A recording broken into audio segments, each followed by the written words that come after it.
atau pupuk organik cair itu dia selalu menggunakan sistem anaerob atau kedap udara. Jadi saya berusaha mengurangi sedikit teori dan masuk ke praktek. Saya langsung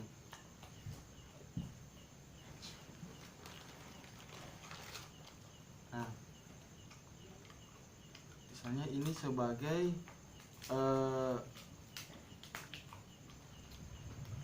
bioreaktornya. Bioreaktor itu dia bisa dari apa saja, dia bisa berasal dari bahan apa saja, yang penting prinsipnya itu dia kedap udara. Bahan apa saja, yang penting prinsipnya dia bisa kedap udara. Prinsipnya itu kedap udara.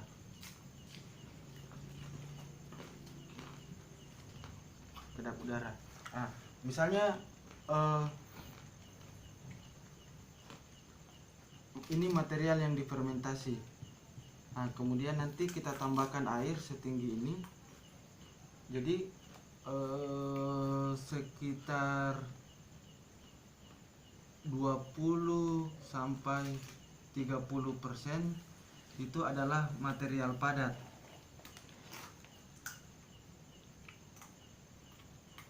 Misalnya sisa kue, sisa keripik tadi, sisa indomie apa segala macam. Sisanya itu adalah material cair. Apakah air tanah, air sumur? Sebisa mungkin bukan air ledeng yang dari PDAM. Apa pengaruhnya? Karena kita ini menggunakan mikroba yang akan bekerja untuk untuk apa? Untuk memisahkan area bebas. Jadi ceritanya semua material organik atau material pangan kita itu dia itu memiliki unsur yang sangat kompleks. Unsur kompleks. Kalau misalnya kita lihat ini selalu ada apa? Ada bahan yang bersifat kompleks di sini. Kan begitu. Ini tidak bisa langsung diserap oleh tanaman. Biasanya dia harus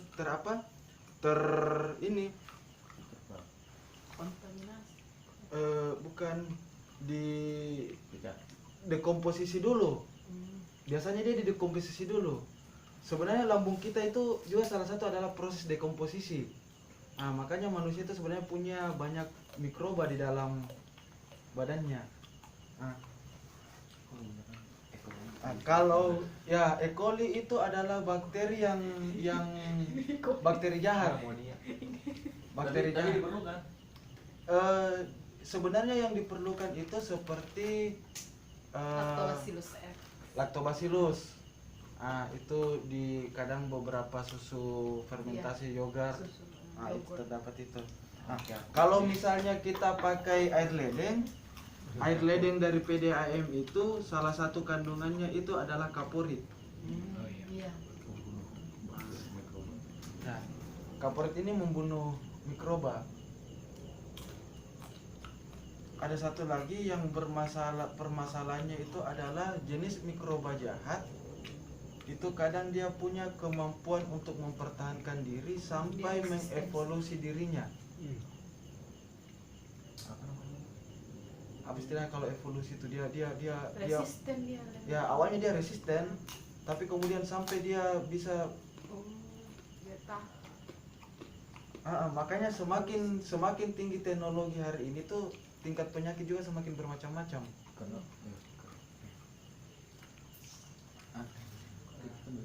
Jadi material cair ditambah sepertiganya lagi itu adalah ruang untuk udara. Begitu. Jadi ketika mikroba sedang bekerja mengurai material ini menjadi apa? Menjadi unsur yang lebih sederhana.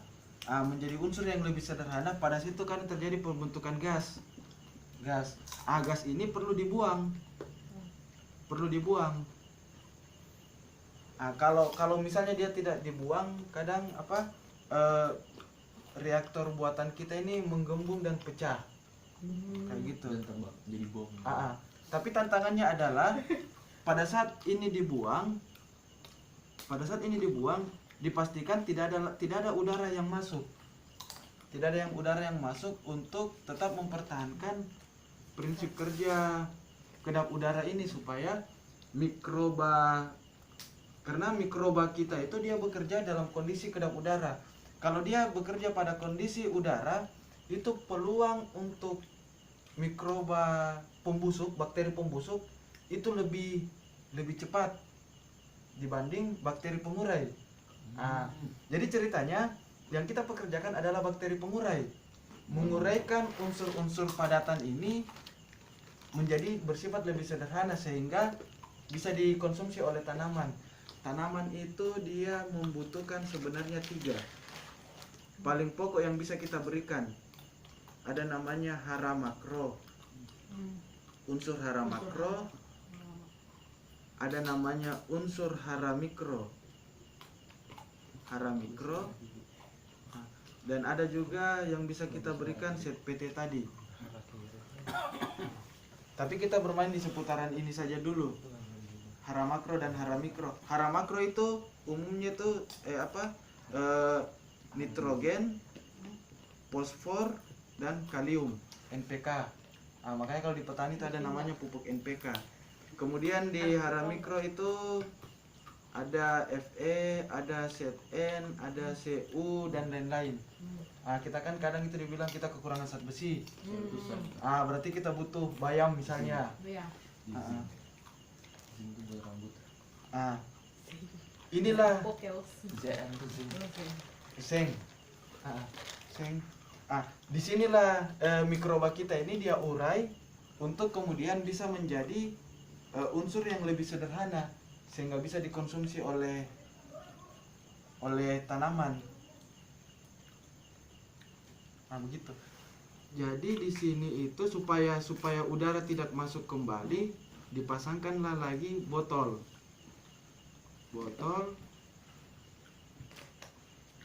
yang berisi air.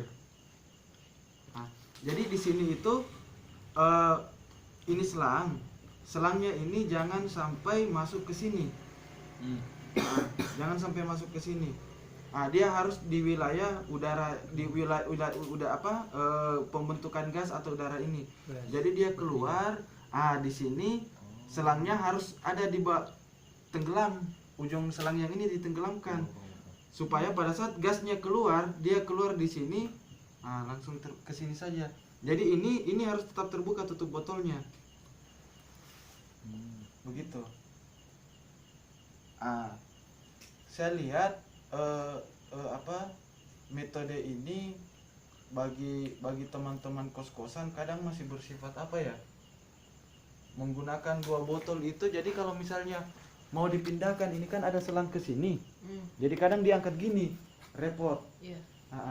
Makanya saya buat yang seperti ini. Jadi ini dia namanya splitter atau tubing. Bisa kita tanya di penjual di toko akuarium. Sini masalah kita makan. Dia di toko akuarium dia hanya bisa mengeluarkan tapi tidak bisa memasukkan. Terus kemudian ini juga di toko akuarium, ini dia semacam penyaring. Dia semacam penyaring. Jadi kalau misalnya gas terbentuk dari buangan dari mikroba itu, dia keluar terus tapi tersaring di sini gas buangnya. Ini tidak kemudian dia tidak memanggil atau mengundang belatung atau begitu atau lalat untuk datang ke sini. Kan gas yang terbuang ini tidak hanya sekedar karbon dioksida atau CO2, tapi ada pada saat dia buang gasnya itu aroma dari sisa penguraian ini tetap keluar. Ini kan yang kemudian mengundang belalang, lalat atau begitu, serangga untuk datang. Sama juga sebenarnya fungsinya ini tadi. Kenapa harus ada air ini? Jadi aroma pembuangan dari sini itu ini ternetralisir oleh air.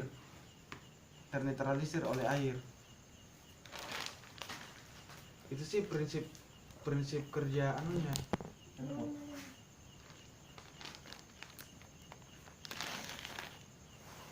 Ah, lama proses kerjanya itu 14 hari.